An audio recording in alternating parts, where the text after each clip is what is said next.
Hello everyone, welcome to study time study. This is Deepti Yadav. तो guys, जैसा कि आपने थंबनेल में देखा होगा कि आज हम आपके लिए लेकर आए हैं रीजनिंग प्रैक्टिस सेट, जिसमें एसएससी के सारे exams and UPSI, UP police, UP लेखपाल, NTPC and other competitive exams के लिए एग्जैक्टली एग्जाम ओरिएंटेड क्वेश्चन है, जिसमें बेसिकली कुछ क्वेश्चंस मैंने प्रीवियस ईयर्स के लिए हैं एंड कुछ क्वेश्चंस न्यू पैटर्न पर बेसिस हैं।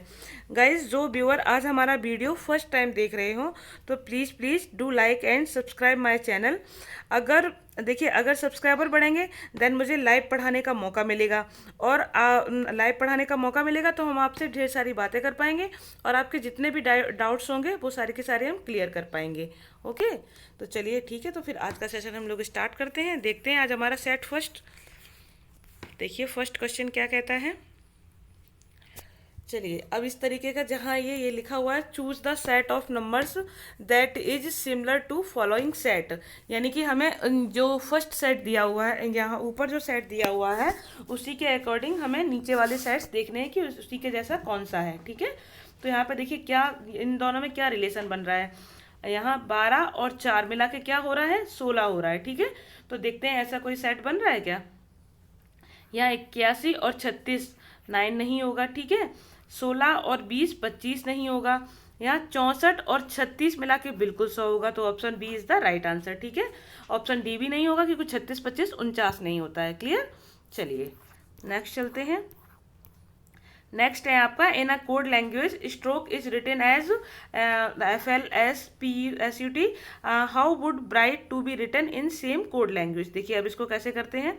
सबसे पहले तो इनके लिए क्या होना चाहिए, हमें जितने भी अल्फ़ाबेट्स हैं उनकी प्लेस वैल्यू याद होनी चाहिए कि कौन सी अल्फ़ाबेट्स किस नंबर पे आता है। ठीक है, सबसे इनका प्लेस वैल्यू याद होनी चाहिए, प्लस इनका रिवर्स जो अपोजिट होता है वो भी पता होना चाहिए, कि डायरेक्ट पता होना चाहिए कि कैसे, मतलब किस तरीके से कौन से लेटर का कौन सा ऑपोजिट होता है। ठीक है, चलिए अब देखते हैं सबसे पहले इसको।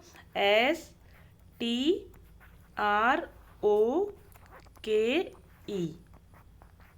उसके बाद लिखा हुआ है FLPSUT,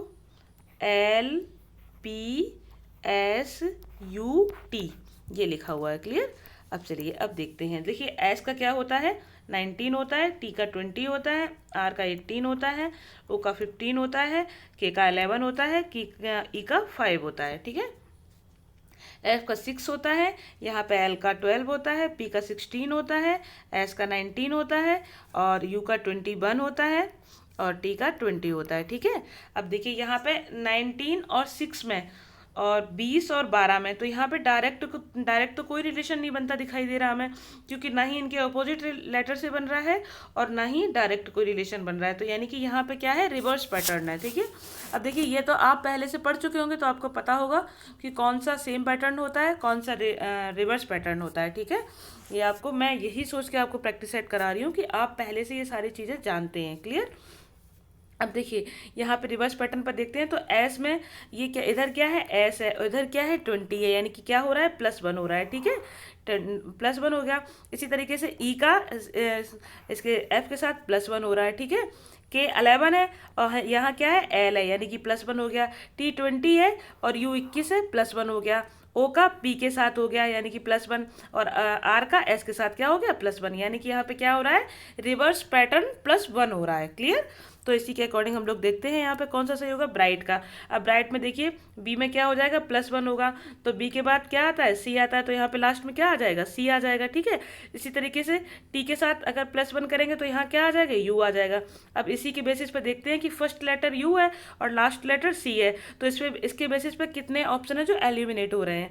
तो देखिए यहाँ पे फर्स्ट ऑप्शन है, ये तो आ रहा है, सेकेंड ऑप्शन एलिमिनेट हो गया, बी भी एलिमिनेट हो गया, और डी भी एलिमिनेट हो गया, यानी कि option A is the right answer. ठीक है, इन केस अगर इन तीनों ऑप्शंस में से कोई ऑप्शन इसी तरीके का होता तो फिर हम लोग और भी आगे जाके चेक करते, बट हमें ऐसे ही मिल गया, तो option A is the right answer. Clear.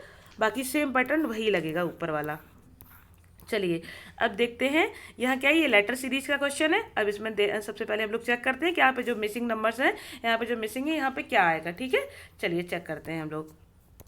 यहाँ पे लेटर्स पहले काउंट करते हैं, 1 2 3 4 5 6 7 8 9 10 11 12 13 14 15 16 17 18। अब देखिए यहाँ पे कितने लेटर्स हैं, टोटल 18 लेटर्स हैं, ठीक है।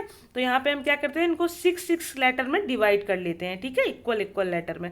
तो 1 2 3 4 5 6 यानी कि यहाँ से इक्वल हो गया, 1 2 3 4 5 6 यहाँ से हो गया, ठीक है। ये 6 लेटर में डिवाइड हो गया, ठीक है। अब सबसे पहले हम देखते हैं कि इनमें से कौन सा ये मतलब कौन से लेटर कौन से नंबर पे है, ठीक है।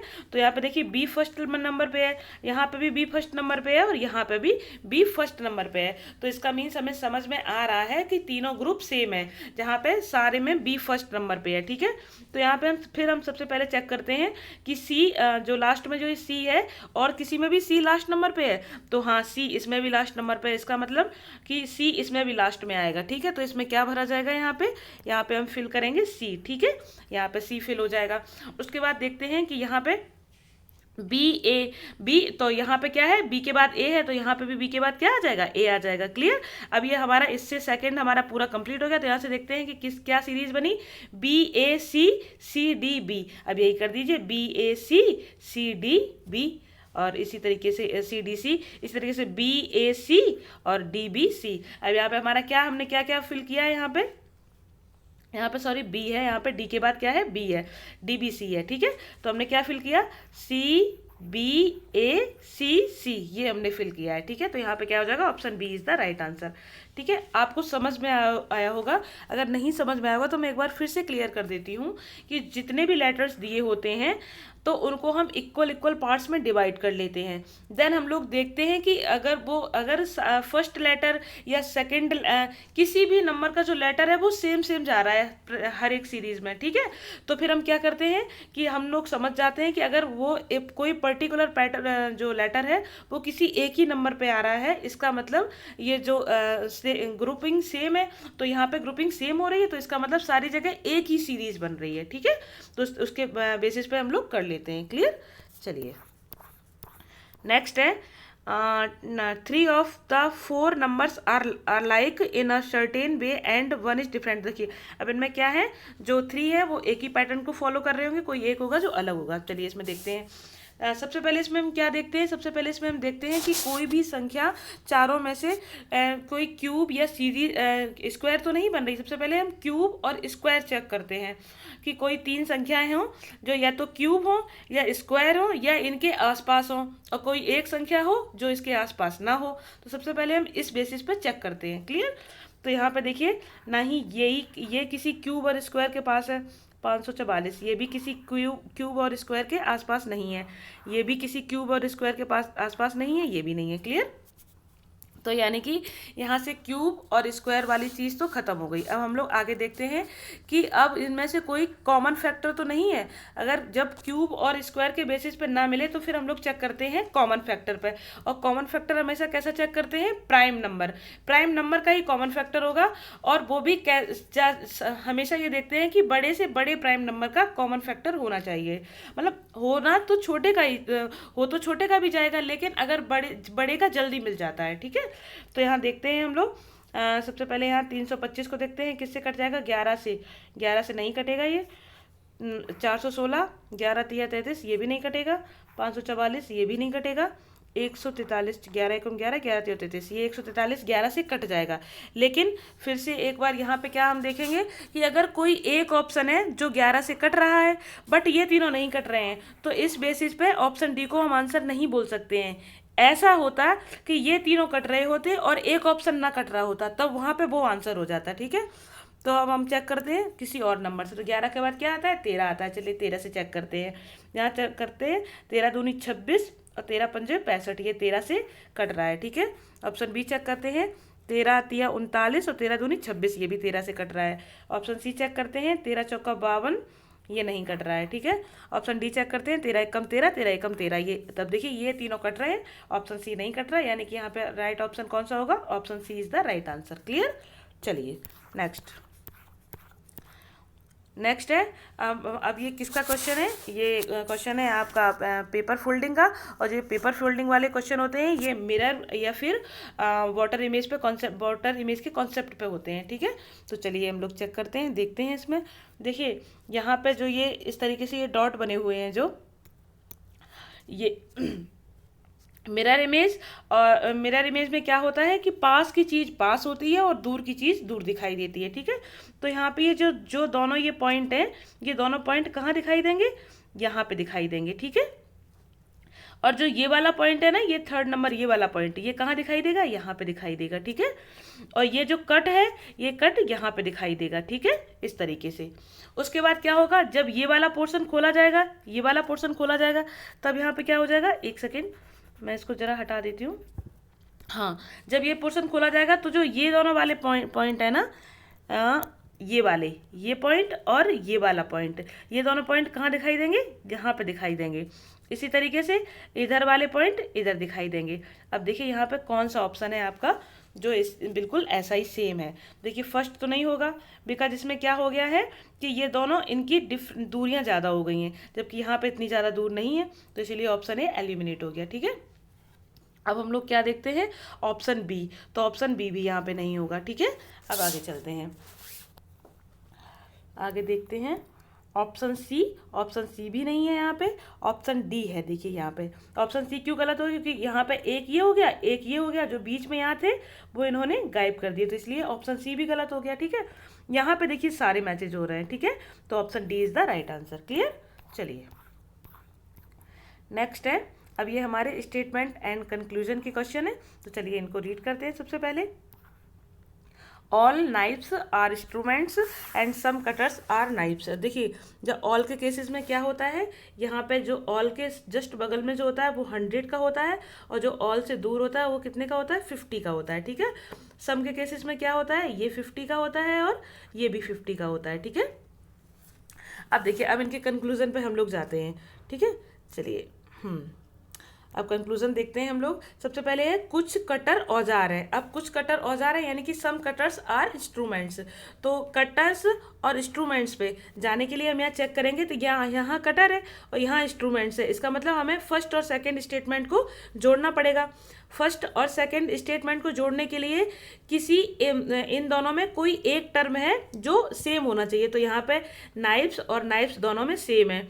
और दूसरी चीज़ एक और इसमें क्या शर्त है कि किसी एक के पास 100 होना चाहिए, तो यहाँ पे इस वाले नाइफ्स के पास क्या था? 100 भी था, इसके पास 50 था, बट इसके पास 100 था। यहाँ पे हम नाइफ्स को जोड़ सकते हैं, ठीक है।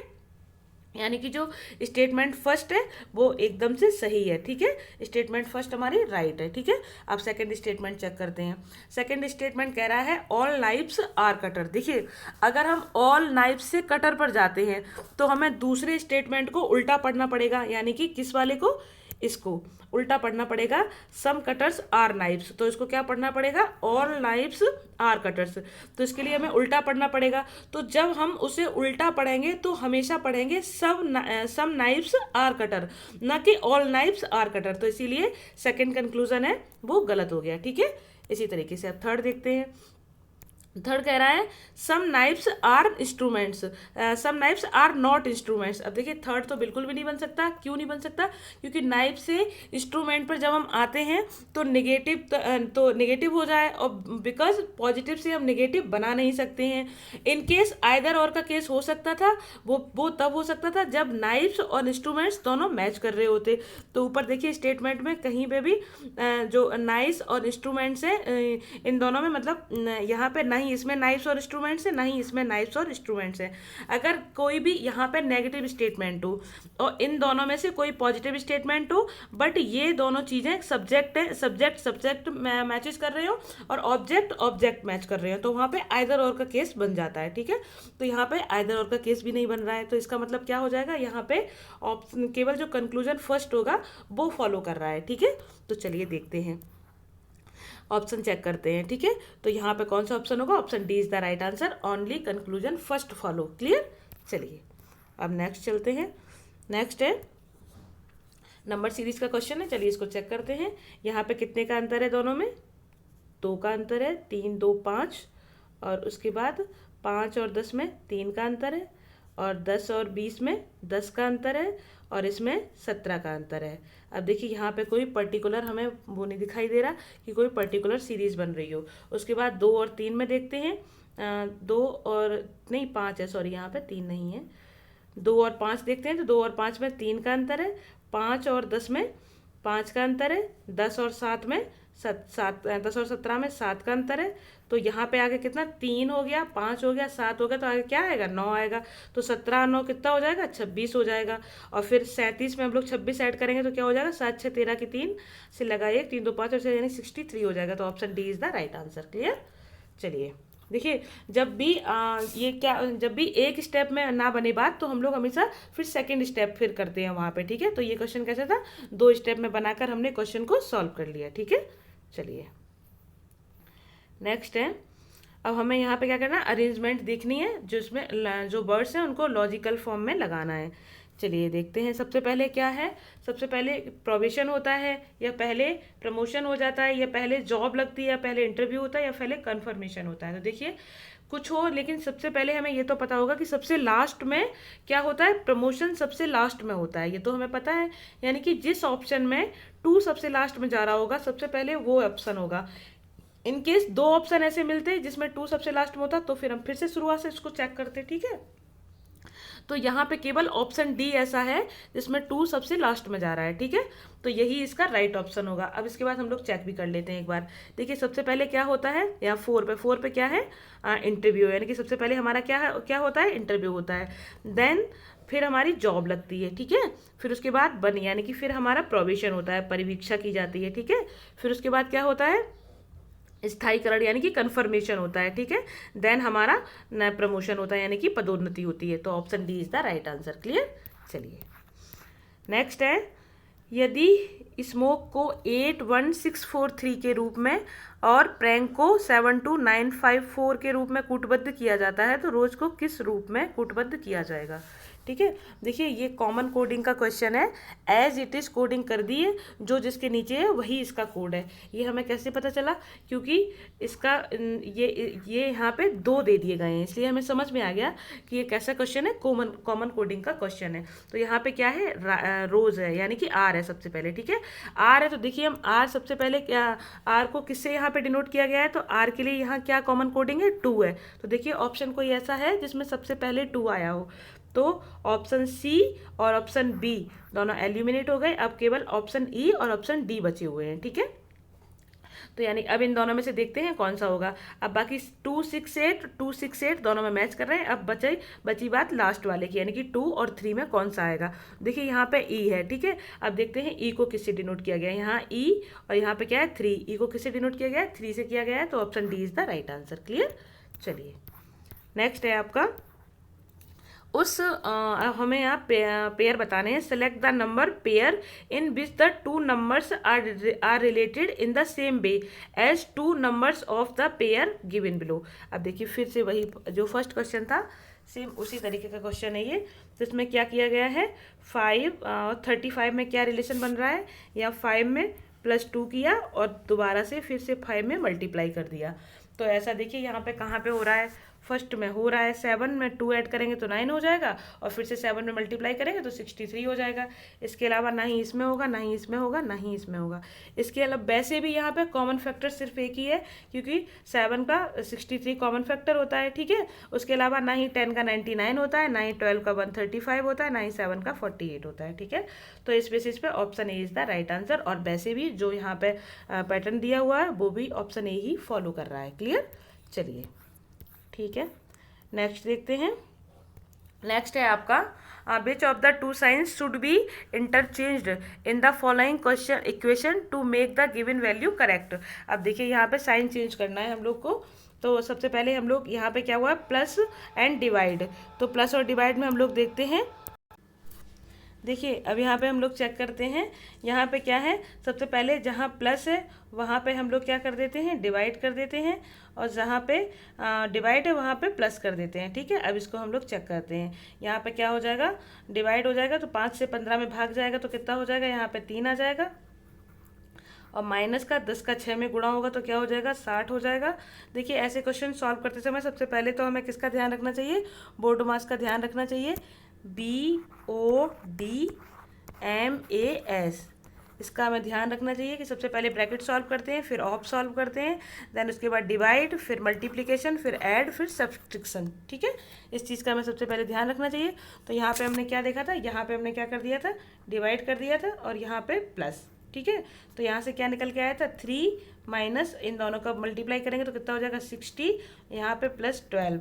अब ये 12 और 3 15, 15 में से 60 जाएगा, यानी कि माइनस का आंसर हो जाएगा। तो पहला ऑप्शन तो बिल्कुल भी नहीं है। ठीक है, अब चलते हैं सेकंड ऑप्शन की ओर, माइनस और डिवाइड में। तो यहाँ पे क्या कर देंगे हम लोग, यहाँ पे माइनस है, यहाँ पे कर देंगे डिवाइड, और यहाँ पे जहाँ पे क्या था, जहाँ पे डिवाइड था यहाँ पे क्या हो जाएगा, यहाँ पे माइनस हो जाएगा। ठीक है, अब इसको हम चेक करते हैं। तो यहाँ पे क्या हो जाएगा हमारे पास, 15 प्लस 5/10 इंटू 6 माइनस 12, ये हो जाएगा हमारे पास। ठीक है, अब हम लोग इसमें देखते हैं, काटेंगे इसको, तो 5 एकम 5, 5 दूनी 10 और 2 तिया 6, तो कितना, 15 और 3 18, और 18 माइनस 12 बराबर 6, यानी कि option B is the right answer. यहाँ से 6 बन रहा है, ये देखिए आ गया 6। ठीक है, तो option B is the right answer. Clear.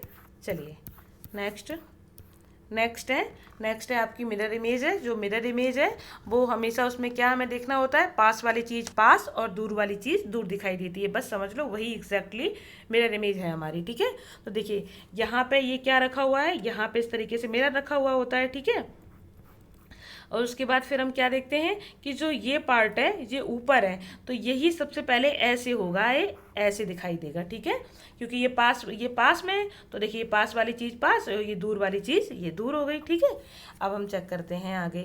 अब सबसे पहले देखिए हम यहाँ पे थोड़ा सा ध्यान से देखते हैं, तो ये वाली जो लाइन है ये डॉटेड लाइन है, थोड़ी सी सीधी नहीं है, ये इस तरीके से डॉटेड लाइन है। ठीक है, तो ये डॉटेड लाइन क्या है, मिरर से दूर है, तो यहाँ पे भी मिरर से दूर हो जाएगी। किस तरीके की हो जाएगी, ये ऐसी हो जाएगी, इधर से ऐसी थोड़ी सी ऐसी हो जाएगी, डॉटेड टाइप की। एक सेकेंड रुकिएगा, इस तरीके से हो जाएगी। यहाँ पे ये मिरर रखा हुआ है इस तरीके से, और फिर ये क्या हो जाएगा, ऐसे हो जाएगा, और देन ये डॉटेड लाइन हो जाएगी हमारी। ठीक है, इस तरीके से ये। अब उसके बाद फिर क्या हो जाएगा, उसके बाद फिर ये इस तरीके से हो जाएगा, और देन ऐसे हो जाएगा, और ऐसे के बाद फिर ये यहाँ पे मिला हुआ नहीं है, मे बी मुझे लग रहा यहाँ पे थोड़ा सा हाँ मिला हुआ है। उसके बाद फिर क्या होगा, यहाँ पे हो जाएगा इस तरीके से। अब देखिए यहाँ पे ऑप्शन ए और ऑप्शन बी यहाँ पे दोनों मैच कर रहे हैं इतने में, क्योंकि ये भी इस तरीके से इसमें भी बना हुआ है और इसमें भी बना हुआ है। ठीक है, अब उसके बाद आगे देखते हैं क्या हो रहा है आगे। फिर इसमें क्या हो रहा है, इस तरीके से ऐसे बना हुआ है, और देन ऐसे बना हुआ है, फिर ऐसे बना हुआ है, और ऐसे बना हुआ है। ठीक है, इसी तरीके से बना हुआ है।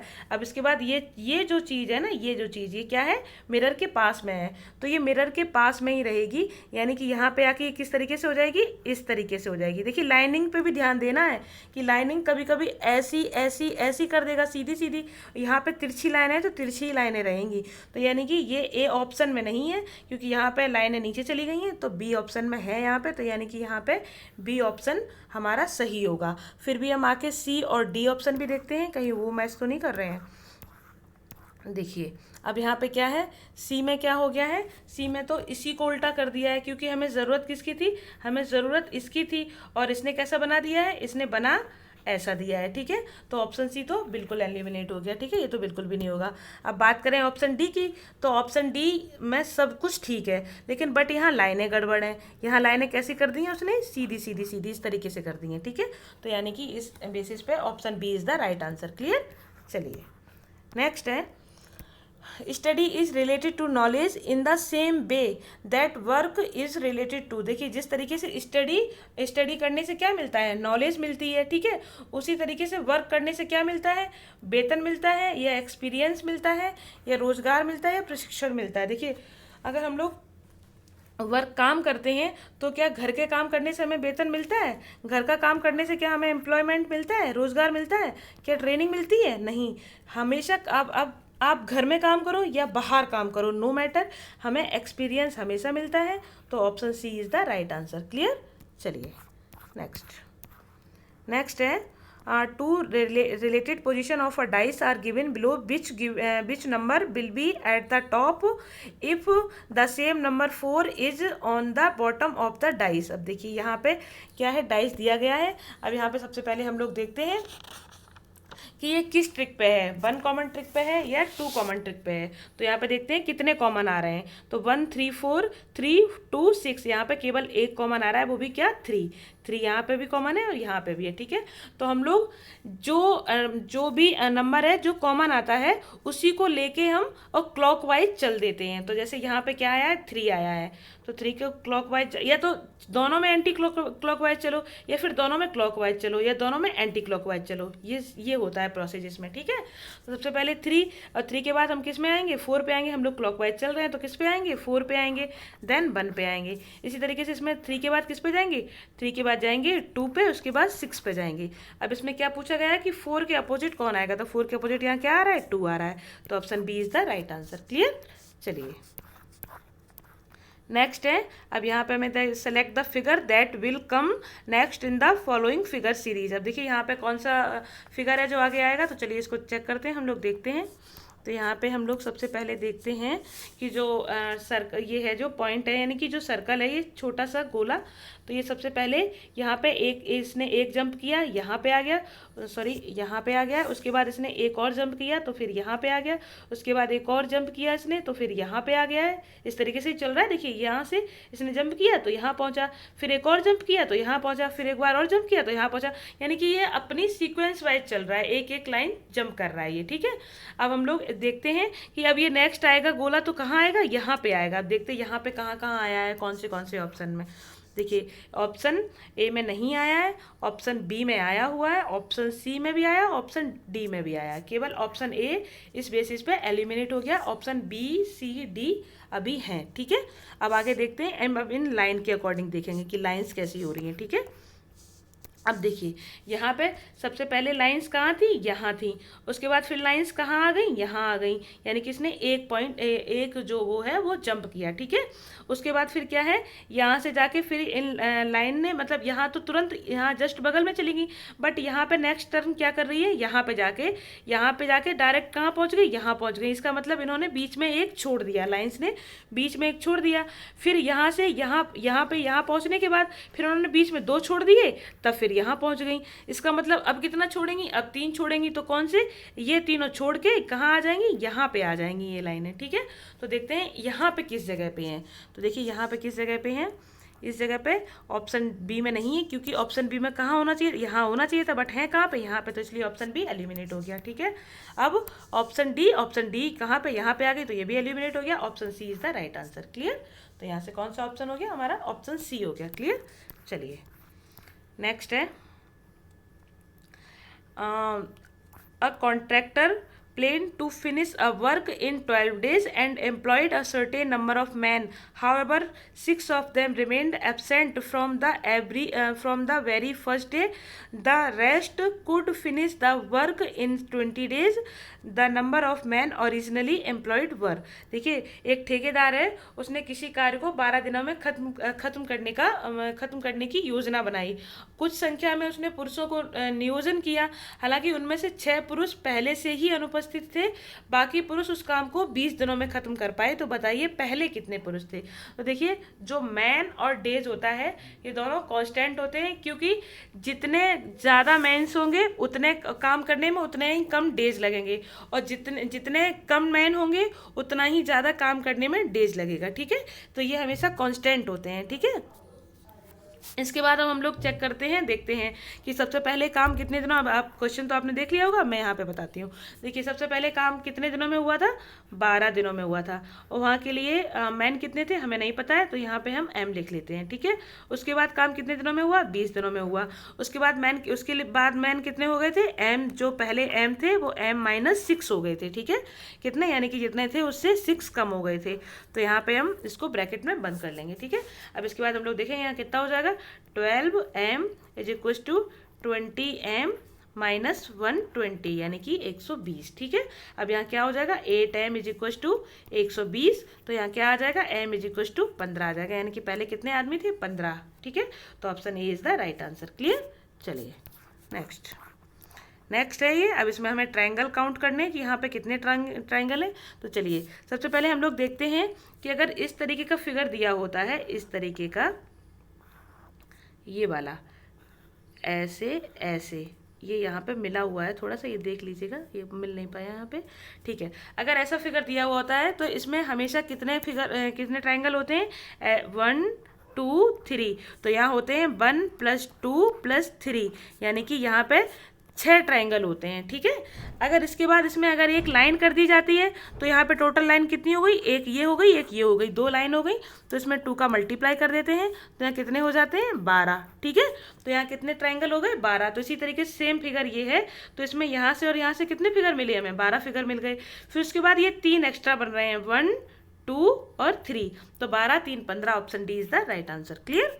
चलिए नेक्स्ट है आपका क्वेश्चन है, 3 of the following number 4 letters clusters are alike in a certain way and 1 is different, pick the odd one out. देखिए इनमें से कोई एक होगा जो उसको नहीं फॉलो कर रहा होगा पैटर्न को, बाकी 3 होंगे किसी एक ही पैटर्न को फॉलो कर रहे होंगे, उसी को हमें ऑड निकालना है उसको, ठीक है। तो यहाँ पे देखिए सबसे पहले क्या है, डी का क्या होता है, 4 होता है, ई का 5 होता है, 6 होता है, 7 होता है, यानी कि यहाँ पे +1 हो रहा है, ठीक है। डी में +1 हुआ तो ई आ गया, ई में +1 हुआ तो एफ आ गया, और एफ में +1 हुआ तो जी पे पहुंच गए, ठीक है।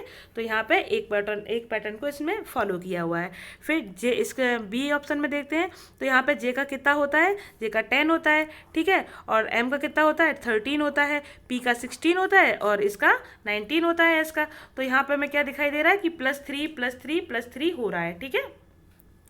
उसके बाद इसमें देखते हैं तो डब्लू का कितना होता है, 23 होता है, ठीक है। और वी का कितना होता है, 22 होता है, और इसका यू का कितना होता है, 21 होता है, और एस का 19 होता है, ठीक है। तो यहाँ पे हमें दिख रहा है कि यहाँ पे पहले -1 हुआ और फिर से -1 हुआ, लेकिन यहाँ पे -2 हो गया, ठीक है। तो ये मुझे लग रहा है यही शायद ऑड वन आउट होगा। बाकी इसको डी को देखते हैं। यहाँ डी का एन का कितना होता है, 14 होता है, पी का 16 होता है, आर का 18 होता है, और टी का 20 होता है। देखिए ये तीनों हैं किसी एक ही पैटर्न को फॉलो कर रहे हैं, यानी कि ऑप्शन ए में क्या हो रहा है, +1 होता ही चला जा रहा है, ऑप्शन बी में +3 होता चला जा रहा है, ऑप्शन डी में +2 होता चला जा रहा है, लेकिन ऑप्शन सी में ये चीज़ नहीं हो रही है, ठीक है। तो यहाँ पे राइट ऑप्शन आपका कौन सा होगा answer, option C is the right answer, because यही इसमें क्या है, ऑड है, बाकी तीनों सेम है। क्लियर। चलिए नेक्स्ट है आपका, अब इसमें फिर से इसमें सेट देखना है हम लोगों को कि कौन सा किसके सेम होगा। तो चलिए यहाँ पे क्या सेट बन रहा है, यहाँ पे हमने देखते हैं 8 और 28 और 6 में क्या रिलेशन बन रहा है। देखिए अगर हम 8 और 6 को ऐड करें तो कितना हो जाएगा, 14, और 14 में 2 का गुणा करें, यानी कि 14 को 2 गुना करते तो क्या हो जाएगा, 28 हो जाएगा, ठीक है। अब देखते हैं ऐसा किसी में होगा तो 12 और 14 12 मिला कितना होता है, 26, 26 दूनी क्या होते हैं, 52 होते हैं। तो इस पर ऑप्शन ए नहीं होगा।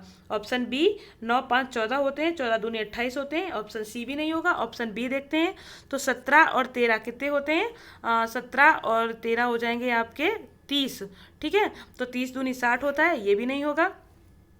उसके बाद 7 और 3 10, और 10 दूनी 20, यानी कि option D is the right answer. Clear. चलिए नेक्स्ट है, यहाँ पे हमें वेन डायग्राम चेक करना है, ठीक है। चलिए किसमें crocodile, aquatic animal and reptiles में, यानी कि मगरमच्छ, जलीय जंतु और सरीसृप में। देखिए आपको ये चीज़ पता होगी कि एक्वेटिक एनिमल यानी कि जलीय जंतु और रेप्टाइल्स में हमेशा सम का रिलेशन होता है, ठीक है। क्योंकि कुछ जलीय जंतु हैं वो रेप्टाइल्स होते हैं और कुछ जलीय जंतु हैं वो रेप्टाइल्स नहीं होते हैं, और या फिर कुछ जो रेप्टाइल्स होते हैं वो जलीय जंतु होते हैं और कुछ रेप्टाइल्स ऐसे होते हैं जो जलीय जंतु नहीं होते हैं, ठीक है। जैसे आपने मेंढक नहीं, जैसे सांप देखते हैं, कुछ सांप ऐसे होते हैं जो पानी में रहते हैं, कुछ सांप ऐसे होते हैं जो बाहर रहते हैं, ठीक है। तो इसका सबसे अच्छा उदाहरण सांप हो गया, ठीक है। अब हम लोग देखते हैं तो इसके बेसिस पे, यानी कि जो क्रोकोडाइल होगा वो कहाँ जाएगा, जो एक्वेटिक एनिमल है वो यहाँ जाएगा, ठीक है। एक्वेटिक एनिमल और इसमें सरीसृप में हमेशा किसका रिलेशन होता है, सम का रिलेशन होता है। तो सम का रिलेशन कैसे बनाते हैं, ऐसे बनाते हैं, ठीक है। तो इसके बेसिस पे यहाँ पे एक भी सही नहीं जा रहा है। और क्रोकोडाइल्स हमेशा बीच में आएगा बिकॉज सारे क्रोकोडाइल होते हैं वो क्या होते हैं, जलीय जंतु होते हैं, यानी कि एक्वेटिक एनिमल होते हैं, ठीक है।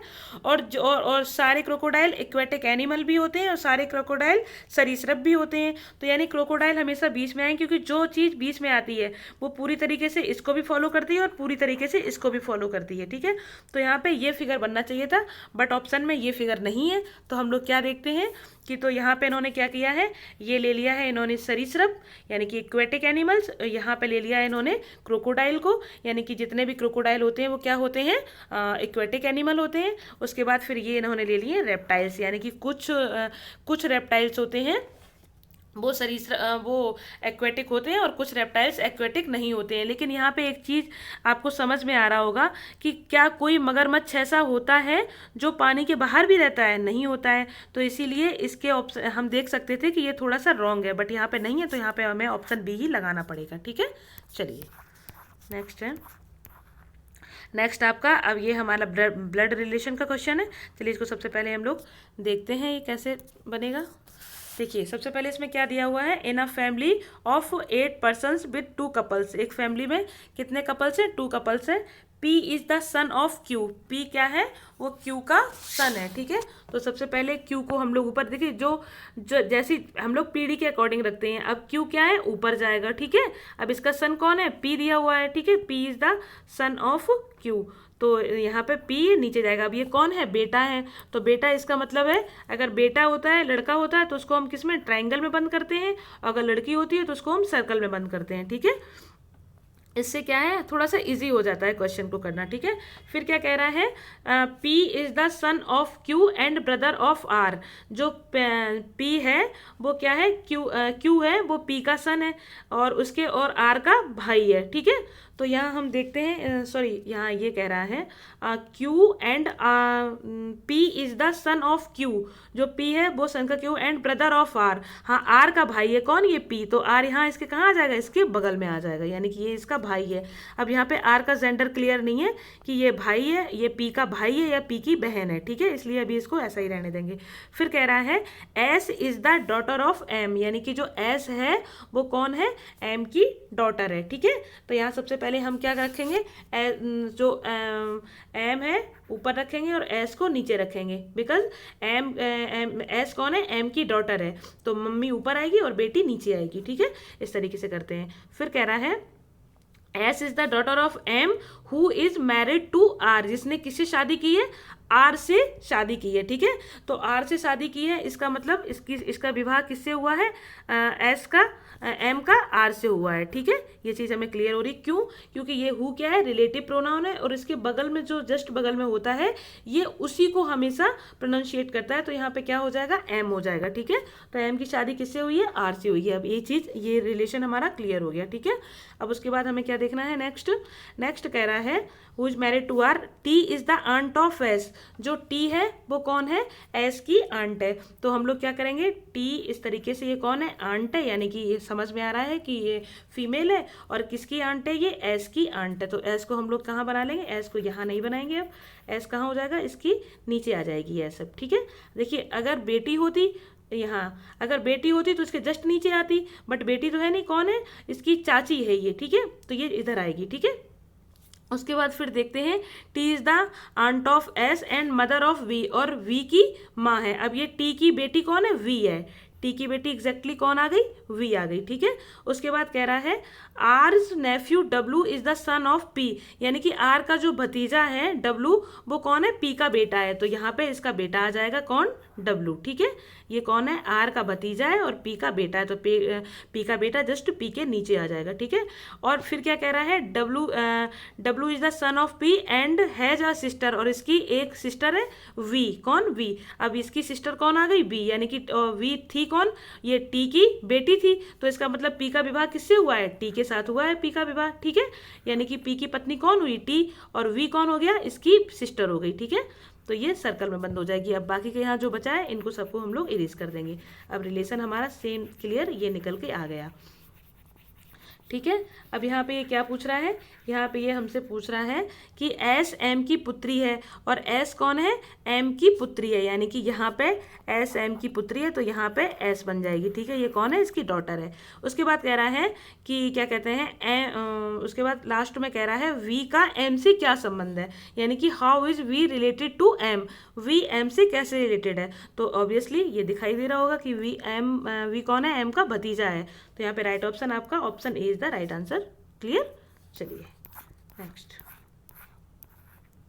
नेक्स्ट है आपका, उस आकृति का चयन कीजिए, select the figure in which the given figure is embedded, यानी कि एम्बेडेड फिगर का क्वेश्चन है ये। अब चलिए देखिए, देखते हैं कि ये जो उल्टा एम कह दो या फिर डब्ल्यू कह दो, ये कौन सी आकृति में आ रहा है। ठीक है, अब देखिए अगर हम लोग ऑप्शन ए चेक करते हैं तो इसमें अगर हो जाता, अगर ये लाइन डॉटेड ना होती, पूरी बनी होती, तो इस तरीके से ये डब्ल्यू बन जाता। ठीक है, ऑप्शन बी में कोई चांसेस नहीं है बनने के, बिकॉज इसमें ऐसे हो रहा है, तो इसमें कोई चांसेस नहीं है बनने के। ठीक है, ऑप्शन सी हम लोग चेक करते हैं, ऑप्शन सी में ऐसे ऐसे ऐसे, ऑप्शन सी में बन रहा है, ऑप्शन डी में भी नहीं बन रहा है, तो option C is the right answer. Clear. चलिए नेक्स्ट है आपका बर्ड पेयर है, जो सेम पेयर है उनको उसी जैसा बताना है। चलिए, दुख, जब किसी को दुख होता है यानी कि किसी को ग्रीफ होता है तो उसको क्या दी जाती है, कंसोलेशन दी जाती है। दुख में क्या दी जाती है, सांत्वना दी जाती है। तो देखते हैं, सूखा में अकाल नहीं दिया जाता, खुशी में उत्तेजना नहीं दी जाती, क्योंकि उत्तेजना जब खुशी होती है तो उत्तेजना यानी कि एक्साइटमेंट नेचुरली आ जाता है। ठीक है, तो इसमें ज़रूरत ही नहीं है देने की। ग्रह परिक्रमण नहीं है। हाँ, दर्द होता है तब क्या होता है, सेडेटिव दवा दी जाती है, पेन किलर दिया जाता है, तो option D is the right answer. Clear. चलिए नेक्स्ट है आपका, उस select the option that is related to the third letter cluster in the same way as the second letter cluster is related to the first letter cluster. अब देखिए यहाँ पे हमें देखना है कि जो रिलेशन इसमें और इसमें बन रहा हो, सेम वही रिलेशन इसमें और इसमें बन रहा होगा। ठीक है, तो चलिए देखते हैं यहाँ पे क्या रिलेशन है। एफ के बाद क्या आया है, एफ का कितना होता है, 6 होता है, और एच का कितना होता है, 8 होता है, यानी कि +2 हो गया। के का कितना होता है, 11 होता है। यहाँ पे क्या होता है, आई का कितना होता है, 9 होता है, यानी कि -2 हो गया। ठीक है, पहले +2 हुआ फिर -2 हुआ। पी का कितना होता है, 16, आर का कितना होता है, 18, फिर से +2 हो गया। और बी का 20 होता है, और टी का वी का 22 होता है, टी का 20 होता है, यहाँ पे -2 हो गया, यानी कि +2 -2 +2 -2 चल रहा है। ठीक है, तो बी में सबसे पहले हमने क्या किया है, यहाँ पे एफ में हमने +2 किया था एच के साथ, तो यहाँ पे बी में +2 करेंगे तो क्या हो जाएगा, डी आ जाएगा। यहाँ पे सबसे पहला लेटर कौन सा आ जाएगा, डी आ जाएगा। फिर उसके बाद -2 करेंगे, तो एच से हम लोग -2 करेंगे तो क्या हो जाएगा, एफ हो जाएगा। ठीक है, फिर हम लोग एम से फिर से +2 हो गया, -2। सबसे पहले यहाँ पे क्या हुआ था, यहाँ पे +2 हुआ था, फिर के से आई पे आए थे तो -2 हुआ था, फिर पी से आर पे गए थे तब फिर से +2 हुआ था। तो एम से हम लोग अब 13 होता है तो यहाँ क्या हो जाएगा, ओ हो जाएगा। ठीक है, फिर उसके बाद आर से जाएंगे तो फिर से हो जाएगा हमारा -2, तो क्या हो जाएगा, पी हो जाएगा। ठीक है, तो DFOP, यहाँ पे option C is the right answer. Clear. चलिए नेक्स्ट है, अब देखते हैं 3 of the following 4 words are like in a certain way and 1 is different, pick the odd word out. अब देखिए इसमें कौन सा, कमाउफ्लेज मीन्स क्या होता है, छदावरण। मास्क मीन्स क्या होता है, मुखौटा। कंसील मीन्स होता है छिपाना, यानी कि इन तीनों का ही मतलब क्या हुआ, किसी चीज़ को छिपाना। ठीक है, और भीड़ क्या होता है, भीड़ उभर के सबके सामने आती है, तो यही इसमें क्या हो गया, ऑड हो गया। ठीक है, तो option C is the right answer. Clear. चलिए, आई होप आपको हमारा सेशन पसंद आया होगा। अगर प्लीज़ पसंद आया हो तो लाइक एंड शेयर कीजिएगा, और देखिए अगर आप लोग हमें रिस्पांस देंगे तो इसी तरीके के हम और भी 25 या 30 प्रैक्टिस सेट लेके आएंगे आपको, अगर अच्छा रिस्पांस मिला। हाँ, अगर इनकेस आपका इसमें से कोई ऐसा चैप्टर है जो आपका क्लियर नहीं है तो आप लोग कमेंट सेक्शन में बताइएगा, तो हम आपको वो किसी पर्टिकुलर चैप्टर को समझा सकते हैं, पढ़ा सकते हैं। ठीक है, चलिए, थैंक यू सो मच।